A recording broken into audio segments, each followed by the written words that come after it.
Audrey O'Connor and you're watching Lady Chan. Hey guys. Well. So, Zelfa Barrett beats and stops Jordan Gill in the 10th round. That fight started off very uncertain for Zelfa. Zelfa was biting at every feint that Jordan threw. Foot feints, hand feints, head feints, and Zelfa bit. And Zelfa was just basically on his bike, and he looked very tentative, didn't really want to throw any shots, didn't throw not a lot of shots at all. He was circling to the left, circling to the right. He was jabbing at Jordan, but was always out of range. It was kind of like a deterrent jab, not a point scoring jab at that time. Jordan was coming in, breaking into the inside and getting to Zelfa, even kind of stumbling Zelfa a couple of times. Zelfa just looked like he was too digital, looked very unsure, like he didn't want to receive any of those punches. I mean, who does? But I mean, do you know what I mean? He is the bigger lad and Jordan is the smaller one. So I thought that was a bit wild. The pleasure of calling the fight with Boxing Beats and Rhymes. And he basically was saying the same thing, that you could see, you know, that Zelfa was basically on his bike and not looking too sturdy. He just wasn't looking, it just was strange. It was like he didn't have the confidence.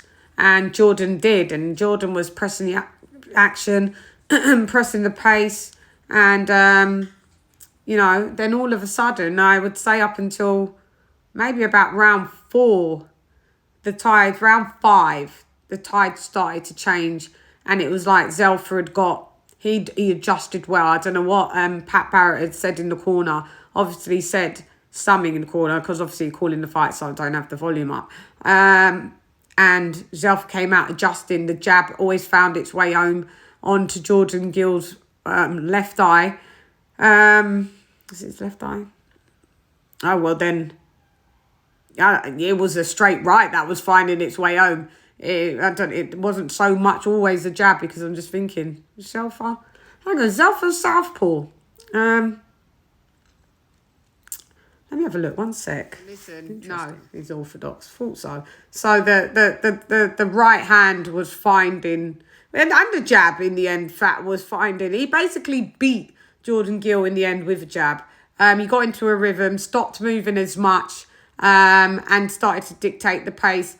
And kaboom, he floored Gill with a body shot, vicious one. Jordan went down, crumbled. But funny enough, he got up way within the count and like literally jumped up and sprang up. And then boom, there was a nice short uppercut to the solar plex.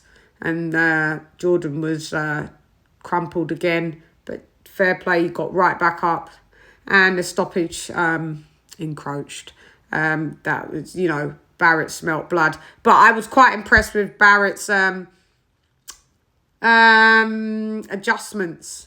How he decided that I can just beat you with a jab. I don't have to consistently keep moving. Because I feel that Jordan should have stopped headhunting. Easier said than done, because you're the smaller fighter.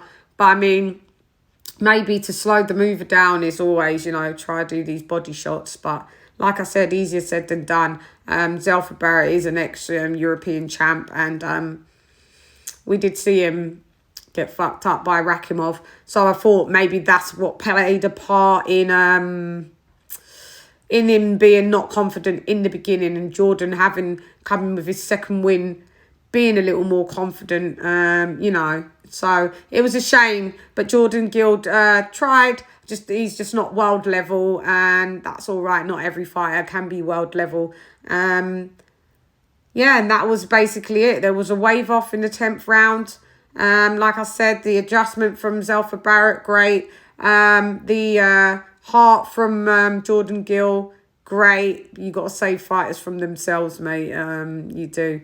But yeah, it was a fight that Gill wasn't going to win once Barrett found his stride. them punches. Gill's eye was swollen, like I said. But they kept the swelling down. It didn't swell closed, or it didn't swell shut, which I was afraid that it would. But that kind of changed the tide of the fight, the damage to the eye. I'm not going to lie.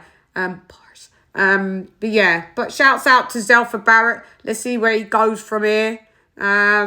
You know, going to have to go for a title fight. He's like 31-2, 32-2 now. I mean, and then you're 30 years old.